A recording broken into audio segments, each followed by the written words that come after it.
And now I'd like to welcome our Dole Caregiver Fellow from Alabama, Kathleen Kazi, to introduce our next very special guest. Kathleen?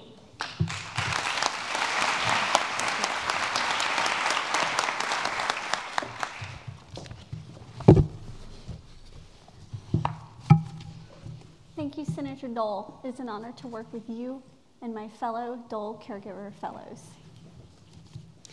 Good afternoon, everyone. The past few days have certainly been a whirlwind of incredible memories made. I am sure I am not the only one who is wondering, how did I get into this room? It's actually a good question to ask ourselves. How did we get into this room? As another Dole Caregiver Fellow recently reminded me, we are here because we are doing something most people think they will ever have to do, or certainly ever want to do.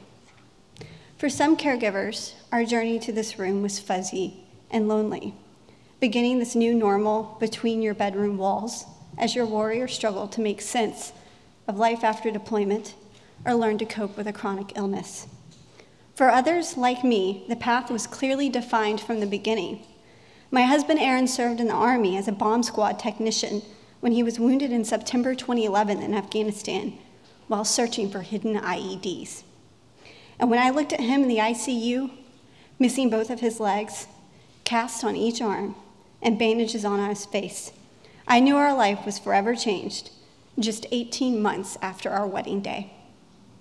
He was wrapped on every part of his body and sedated so much that he does not remember the first few weeks of his second chance at life.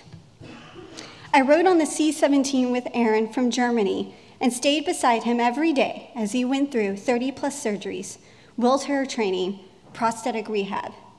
Even today, he has yet to go a year without surgery. I assist him in many ways each day that I know only my fellow caregivers could see. I'm the only one able to take out the trash, bathe our daughter, and pump the gas. I will admit that it hasn't always been easy, but it is absolutely the honor of my life to have been with him every step of the way. I wouldn't change a thing about our life together.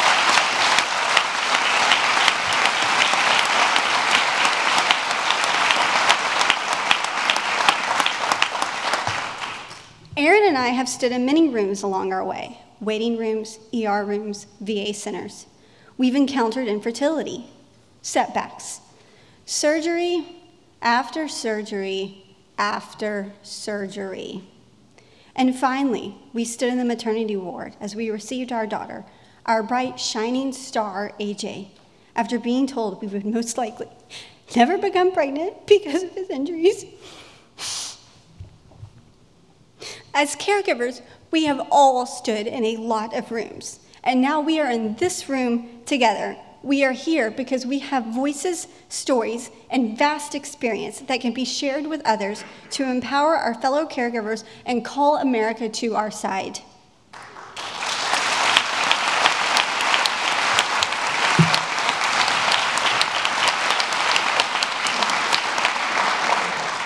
In this room with us today are advocates who have heard stories like ours and want to help improve our lives. Advocates like Senator Dole and First Lady Michelle Obama. As part of her Joining Forces initiative, Mrs. Obama has rallied our nation behind our military families. She has helped ensure our veterans have meaningful employment opportunities, our families have emotional health resources, and that life is made a little easier for our military kids. And today, she's here once again to rally the country to step up and support caregivers like us. Ladies and gentlemen, I am incredibly proud to introduce the First Lady of the United States, Michelle Obama.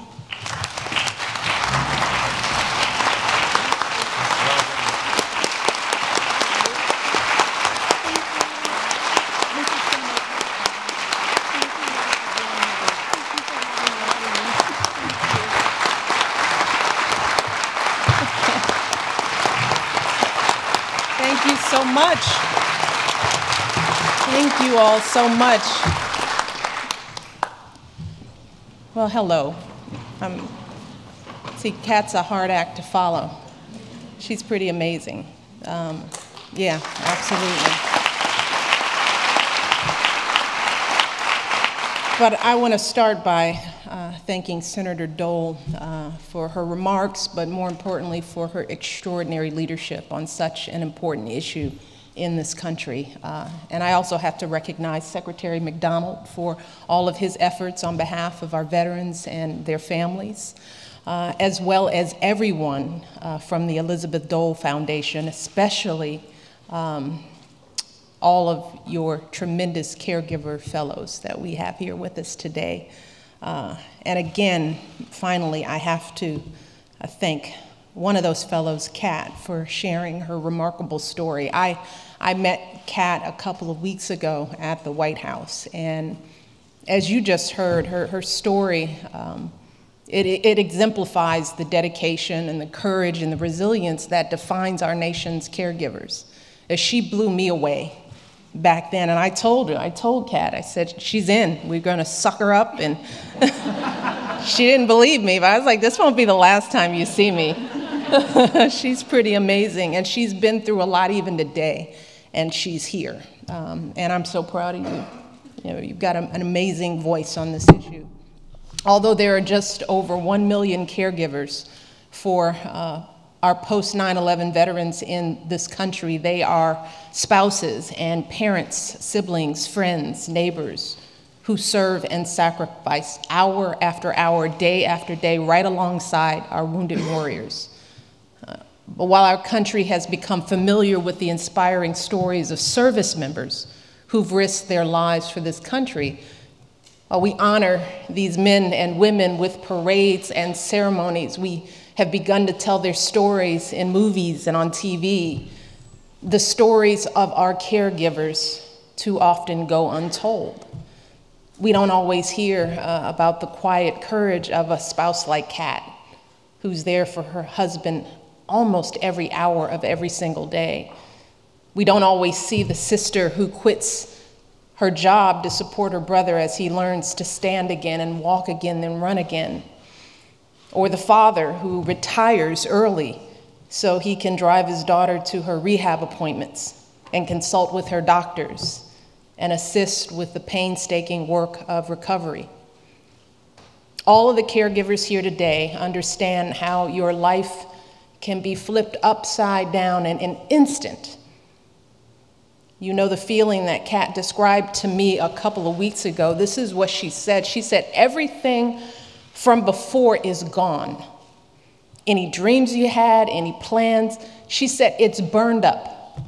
It's in a house that's on fire and there's no going back to it. Those words hit me deeply. But Kat wasn't angry, and she wasn't looking for sympathy when she said those words. It's simply how she felt. It was her truth. It was her reality. Because she knows she's lucky to have her husband alive at all.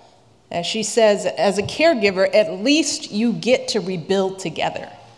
That was beautiful. And as you all know, the rebuilding process is not easy for your loved one or for you. You love your warrior with all your heart, and you're proud to help them recover. But as the days become months and the months becomes years, the constant giving and giving and giving can become its own heavy weight. You might have trouble sleeping or finding some time for yourself. Your marriage might suffer. You might worry about your job security because of all the time you need to take off. Or you might begin to feel distant from friends or family. Folks who mean well, but they don't quite understand everything you're going through.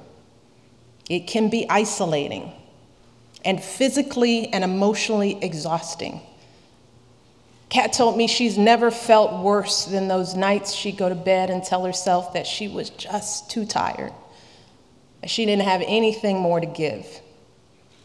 And as you know from the RAND study that Senator Dole commissioned last year, those emotional lows are not uncommon. Our caregivers are more likely than the general population to face mental health challenges like depression. But here's what makes caregivers like you all so inspiring for me. No matter what you're going through, you always find a way to dig just a little deeper. You always find more to give. You always keep moving forward and rebuilding for your families. And we are here today because we want to show you that you're not alone in this journey. Because here in America, caring for our wounded warriors cannot be a one-person assignment. It's a solemn obligation for our entire country to be there for you. It's a crucial part of securing our nation.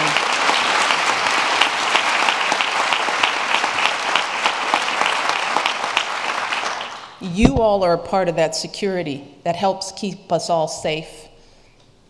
And it's a way for the rest of us to fulfill our duty to those who've sacrificed so much. But we can't just say those things. We've got to do something that makes a real difference in our caregivers' lives.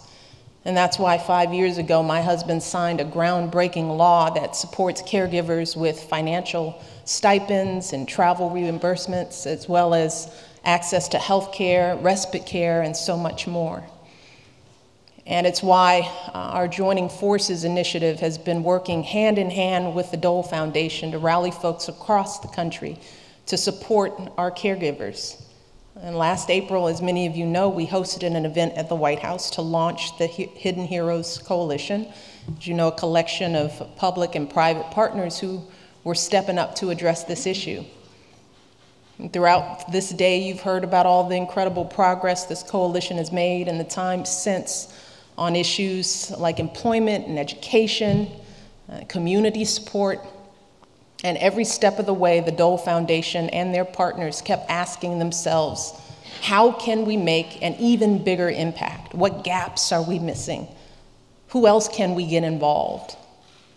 And that's led to an even deeper focus on the area of mental health, because we know that mental health is an issue that's too often swept under the rug. That in our country, there's sometimes a reluctance to talk about these issues or to get the help that we need.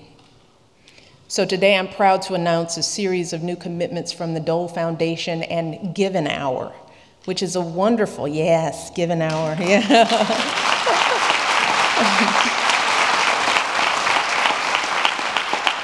Give an Hour is an amazing nonprofit that's leading a nationwide mental health awareness effort called the Campaign to Change Direction.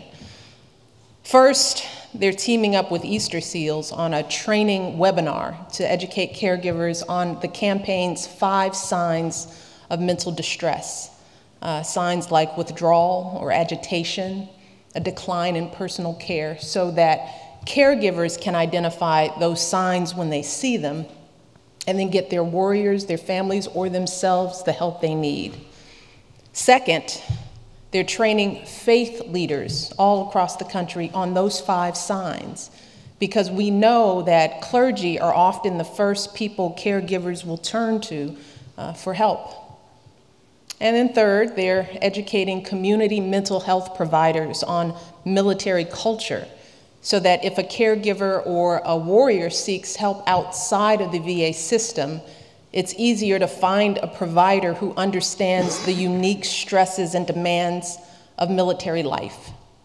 So this is a wonderful series of commitments, and I'm especially excited about them because they're not simply focused on caregivers and their families, but on the communities that surround them as well. Because if we're going to tell our caregivers that they're not alone, then we've got to enlist others who can be there to support them, folks who truly understand what they're going through. And we know that one of the best ways we can do that is to help you guys connect with those folks. You might remember a story I told last year about when I visited with a group of caregivers at Fort Belvoir, how those 5 women opened up to each other and started troubleshooting, connecting each other with resources and offering tips and advice and the things they figured out along the way. It was the first time the folks at Fort Belvoir had convened a group like this, and they immediately saw the value in it. and made a commitment to expand the program at their base. And today, that group is serving more than 100 caregivers at Fort Belvoir alone. And building from that success, I'm proud to announce that the Department of Defense has launched peer support groups like that, same one, at more than 60 military facilities around the world. Yeah.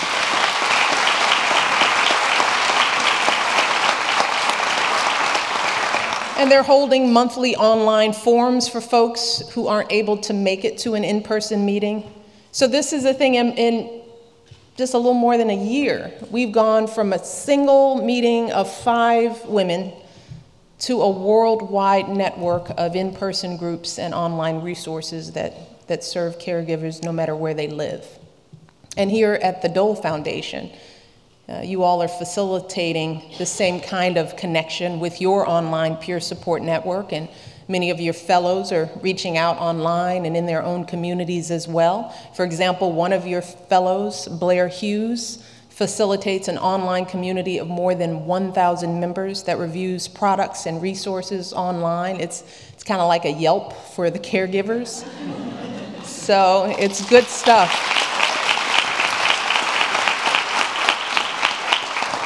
So every day we're seeing more and more resources and programs specifically designed for those who care for our wounded warriors. And now we've got to make sure that our caregivers out there understand that those resources exist. We got to make sure that they know where to find them, how to connect with folks who want to support them. So to all the caregivers out there, I just want to make sure you know that you can go to whitehouse.gov/caregivers, where you can get connected to support through the VA, the DOD, and many other resources. That's just one place you can go. Or if you're looking for in-person support, you can go to your local VA, one of your vet centers. I visited one of those centers. They're amazing. They're more state-of-the-art. Or if you're living on base, I want you to go to your recovery care coordinator or anyone on base who can connect you with the resources that you need. And that's really what joining forces is all about. We want to connect you to the people, resources, and opportunities that can make a difference in your daily lives, so that as you rebuild with your families, you never have to do it alone. You'll have employers and healthcare providers and neighbors who better understand your experience and how they can help. That's what we're working toward, not just today and not just for these next couple of years, but for the long haul. Because this isn't just something I'm doing as First Lady. It's something I'm doing as an American. And I look forward to working with whichever family follows ours in the White House to keep on addressing these caregiver issues and all the issues our veterans and military families are facing. Because as we see right here in this room today, this is an issue that everyone can get behind, no matter what political party you belong to. So to all the caregivers here today and your families, I want you to know that we're not done yet. We know that we have more work to do, and as I said last year, I think if we're falling short, if there are any gaps that we need to keep filling, we want to know about it. And we want to try to keep getting better, because we want to serve you as well as you have served us. You're some of the most inspiring people I've ever met in my life. And all of us here in this room and all across this country want you to feel all of our love and our support every single day. Not just when we gather you here in Washington, but every single day. This is nice too, right? It's not bad. So again, I want to thank you. Thank you all for your service, your commitment to this country, and I look forward to continuing our work together in the years ahead. God bless you all.